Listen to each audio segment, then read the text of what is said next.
Hello guys, ഇന്നൊരു travel വ്ലോഗാണ്. നബാനിയിൽ നിന്നും റിയാദിലേക്കുള്ള ഒരു ചെറിയൊരു യാത്ര. ഫസ്റ്റ് വ്ലോഗ് ആയതുകൊണ്ട് തന്നെ എന്തെങ്കിലും മണ്ടത്തരങ്ങളൊക്കെ കാണും. കാണുന്നവർ ക്ഷമിക്കുക. 5 ദിവസത്തെ യാത്ര ആയതുകൊണ്ട് തന്നെ പെട്ടിയെല്ലാം പാക്ക് ചെയ്ത് ഇറങ്ങിയിട്ടുണ്ട്. നബാനിയിൽ നിന്നും റിയാദിലോട്ട് ഒരു 6-6.5 മണിക്കൂർ യാത്ര തന്നെയുണ്ട്. ഇവിടെ ഇപ്പം നല്ല ചൂടായി തുടങ്ങിയിട്ടുണ്ട്. അതുകൊണ്ട് തന്നെ പുറത്ത് നിൽക്കാനേ പറ്റില്ല, അത്ര ചൂടുണ്ട്. അങ്ങനെ ചാടി കയറി വണ്ടിയിലിരുന്നതാണ്. പക്ഷെ കാറ് നല്ല പഴുത്തിരിക്കുകയായിരുന്നു. ഒരു നിമിഷം ഞാൻ സലീം കുമാറിനെ ഓർത്തു പോയെങ്കിലും എൻ്റെ എക്സ്പ്രഷൻ കിട്ടാൻ വേണ്ടിയിട്ടാണ് എൻ്റെ കെട്ടിയവൻ ആ ഫോണും പിടിച്ച് നോക്കിയിരുന്നെങ്കിലും കുറച്ച് എക്സ്പ്രഷൻ മാത്രമേ ഞാൻ വാരിയിട്ടുള്ളൂ. ഫോൺ കട്ട് ചെയ്തതിന് ശേഷമാണ് എക്സ്പ്രഷൻ എല്ലാം വാരി വിതറിയത്. അനുവേട്ടൻ്റെ ക്ലാസ് അനുവേട്ടന് തന്നെ കൊടുക്കാണ്ട് ഞാൻ തട്ടിപ്പറിച്ച് വാങ്ങിച്ച് വെച്ചിട്ട് ഷോ കാണിക്കുന്നതാണ് ഈ കാണുന്നത്.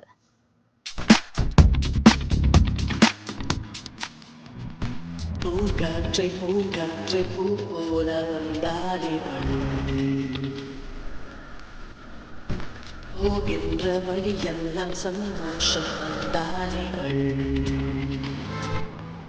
என்னோடு பேசும் என்னோட பாசம் இவர்களோடு பூக்கும்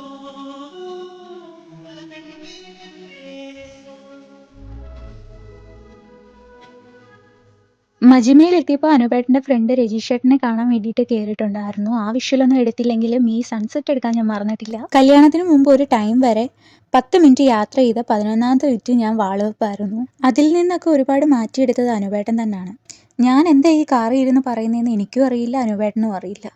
ഇടയ്ക്ക് ഞങ്ങൾ ആ ഒരു കോഫിയൊക്കെ വാങ്ങി കുടിച്ചിട്ടുണ്ടായിരുന്നു. 6 മണിക്കൂർ യാത്ര ഉണ്ടായിരുന്നുവെങ്കിലും പെട്ടെന്ന് എത്തിയതുപോലെ ഞങ്ങൾക്ക് ഫീൽ ചെയ്തത്. അങ്ങനെ ഒരു നീണ്ട യാത്രയ്ക്കൊടുവിൽ റിയാദ് എത്തി ഗൈസ്. റിയാദ് കാണാനൊക്കെ അടിപൊളിയാണെങ്കിലും ഇവിടുത്തെ ട്രാഫിക് 1 മണിക്കൂറോളം കൊണ്ടുവരുന്ന സമയം കളയും.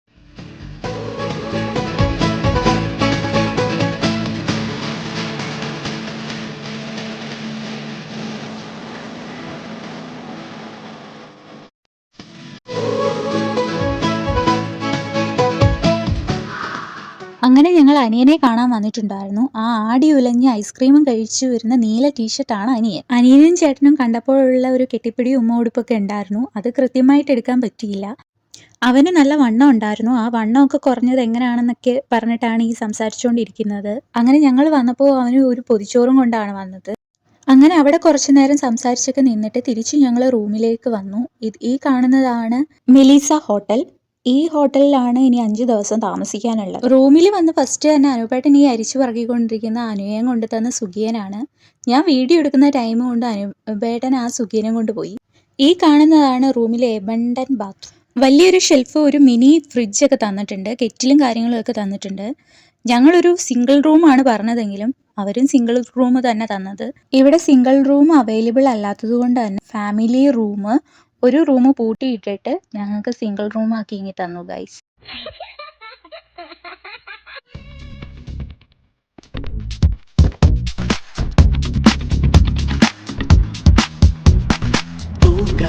பூக்காற்றை பூ போல வந்தாலிவள்